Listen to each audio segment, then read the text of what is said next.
Sejam bem-vindos a mais um vídeo do canal, aulinha prática hoje do sistema sensorial. Vamos conhecer as estruturas da orelha externa, média e interna. Vem comigo, não vamos perder tempo, porque tempo mais do que dinheiro, tempo é conhecimento.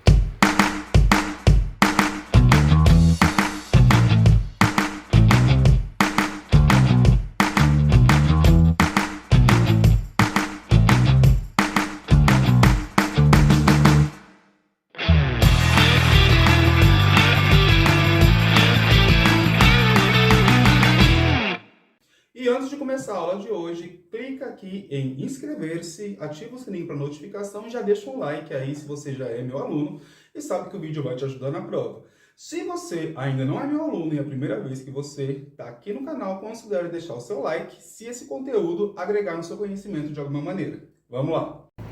Pessoal, a aula de hoje vai ser super rápida, a aula prática de orelha, e eu estou aqui com uma maquete ampliada para a gente conseguir entender melhor quais são as estruturas presentes na orelha externa, média e orelha interna. Começando com a orelha externa, vou conseguir identificar aqui a hélice, a antihélice, o tragus e o antitragus, e já venho a partir daqui para a região de orelha média. Qual que vai ser o limite entre a orelha média e a orelha externa? O tímpano. Então eu estou observando aqui, olha só, meato acústico externo do osso temporal, e tudo isso que a gente está identificando aqui a partir de agora é a parte petrosa do osso temporal. Estou observando aqui uma orelha direita, e para a gente conseguir identificar melhor, eu trouxe aqui um osso temporal do lado direito. O osso temporal ele possui uma parte escamosa e uma parte petrosa. Aqui numa vista lateral do osso temporal isolado, eu consigo identificar aqui o processo zigomático, e posteriormente ao processo zigomático eu vejo aqui o meato, que é o meato acústico externo. É o meato acústico externo que vai dar acesso à orelha média. Então, vou observar aqui posteriormente a ele o processo mastoide, onde se fixa o músculo esternocleidomastoide. E é exatamente aqui, olha, no meato acústico externo, que eu vou ter muito próximo dele localizado o meu tímpano, um pouco mais profundamente.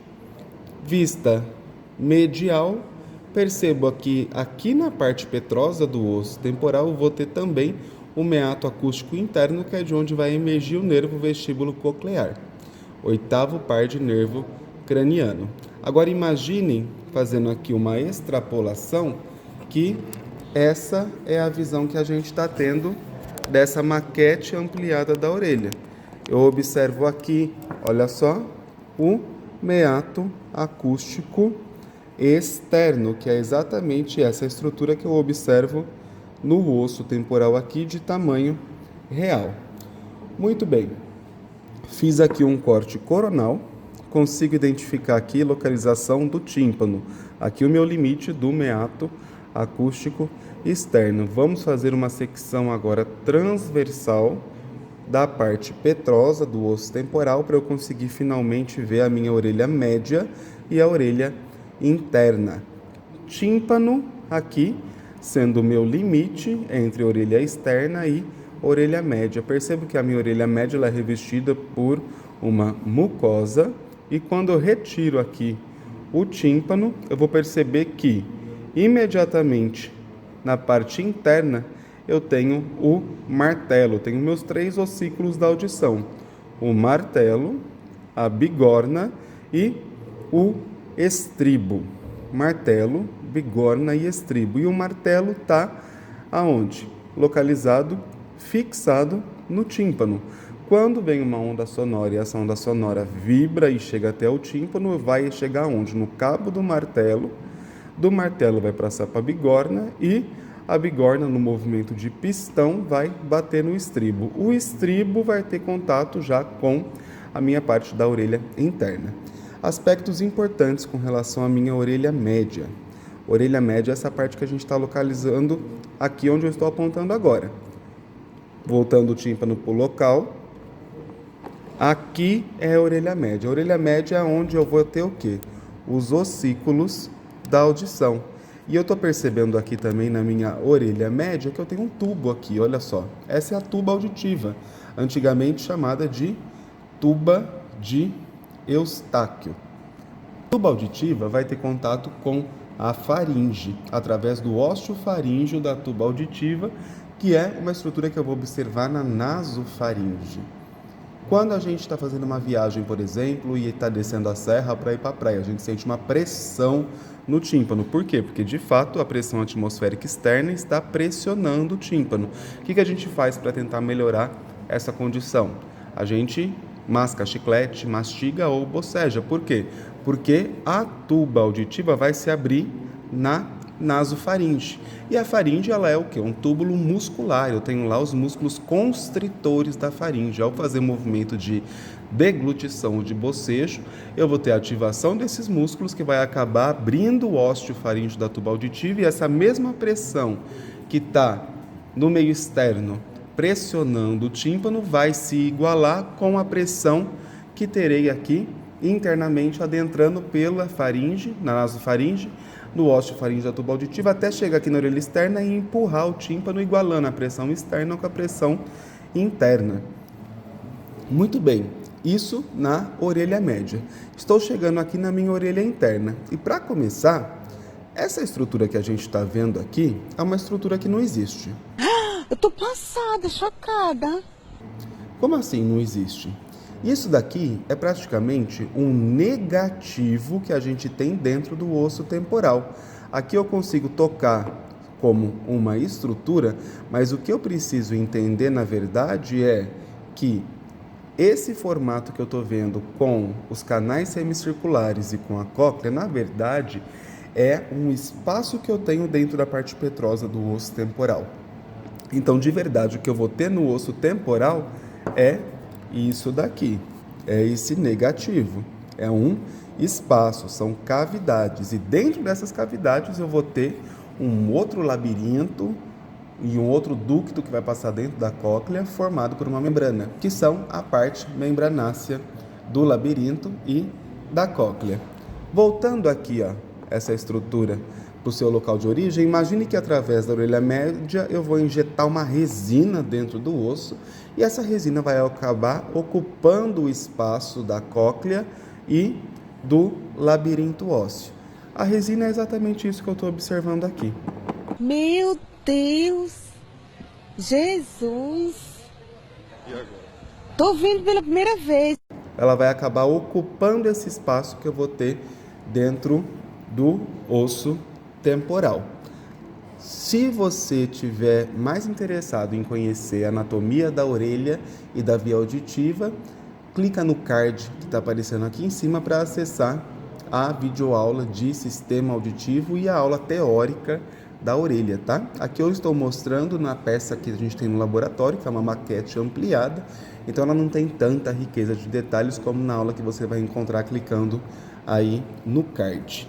Vou conseguir identificar aqui parte coclear, responsável pela audição. Então vejo aqui a cóclea, e eu percebo que ela tem esse formato de caracol, e ele não é bidimensional, ele é tridimensional. Essa parte aqui central do caracol se chama helicotrema, e ela é uma parte mais alta, mais superior. Aqui eu vou ter processando sons mais graves, enquanto na base da cóclea sons mais agudos. E essa é a parte do labirinto ósseo, onde eu vou ter processando informações relacionadas ao equilíbrio. Vou conseguir identificar aqui uma parte vestibular e 3 anéis semicirculares. Colocando aqui na posição anatômica, eu tenho um anel semicircular anterior, um posterior e um lateral. Percebam que da área vestibular eu vou ter primeiro um pilar ósseo comum que vai dar origem aos canais semicirculares anterior e posterior. Cada um desses anéis vão ter receptores que serão capazes de identificar uma posição que a cabeça está executando, um movimento que a cabeça está executando. No caso do anel semicircular. Anterior, movimento de fazer sim com a cabeça, ou seja, flexão do pescoço. No anel semicircular, no canal semicircular, melhor, lateral, movimento de não, ou seja, rotação da cabeça, enquanto que no canal semicircular posterior, movimento de lateralização da cabeça, ou seja, encostar as orelhas nos ombros. Então, vou ter aqui os meus canais semicirculares, anterior, posterior e lateral, cada um com receptores específicos para captar um movimento da cabeça. E vou perceber aqui na parte posterior, saindo da cóclea e do vestíbulo, nervo vestibular e nervo coclear, que quando unidos formam o nervo vestíbulo coclear. Voltando aqui para a peça, colocando novamente no lugar o labirinto ósseo, vou identificar nessa parte posterior da peça o meato acústico interno, que é exatamente essa parte que eu estou observando aqui do osso temporal, aqui no tamanho real, aqui na maquete ampliada. Observem aqui o meato acústico interno, dele vai emergir o nervo vestíbulo coclear, que é o meu 8º par de nervo craniano. Quando eu encaixo a peça de volta aqui, o que eu vou conseguir identificar? A minha parte petrosa do osso temporal, que é exatamente o que eu estou observando aqui. Esse foramezinho aqui vocês ignorem, tá, minha gente? Isso daqui é artefato da peça para encaixar a mandíbula quando monta o crânio completo. Mas eu consigo identificar exatamente isso aqui. Olha só, parte petrosa do temporal, aqui ampliado, parte petrosa do osso temporal. Meato acústico interno, meato acústico interno. E essa foi a aula de hoje. Podem sair para o intervalo. Hoje a Marília está um pouquinho melhorada, vai ter arroz com estrogonofe e batata palha, tá bom? Até o próximo vídeo.